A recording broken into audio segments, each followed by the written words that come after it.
அனைவருக்கும் கணித வணக்கம்.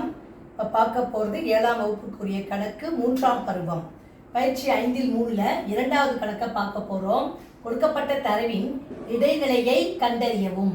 35, 25, 34, 36, 45, 18, 28 மொத்தம் எத்தனை எண்ணிக்கை கொடுத்துருக்காங்க பாருங்கள். தரவுகள் எத்தனை இருக்கு?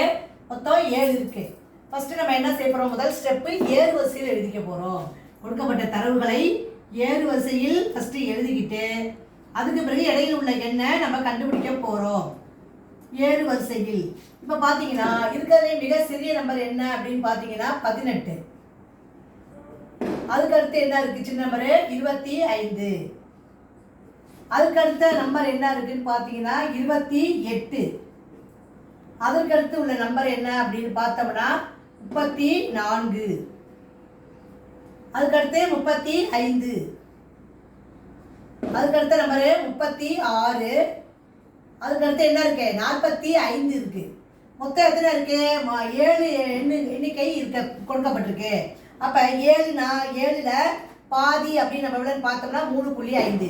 அப்போ 3க்கு அப்புறம் 4, இதுதான் இடைநிலை அளவு. இங்கேயும் 3, இந்த பக்கம் 3. நடுவில் இருக்கிற நம்பர் என்ன இருக்கு பார்த்தீங்கன்னா 34. அப்போ therefore இடைநிலை அளவு இஸ் ஈக்குவல் டு என்ன ஆன்சர் கிடைச்சிருக்கு? இடைநிலை அளவு இஸ் ஈக்குவல் டு 34. 34 என்பது இந்த கணக்குக்குரிய விடையாகும். புரிஞ்சுங்களா?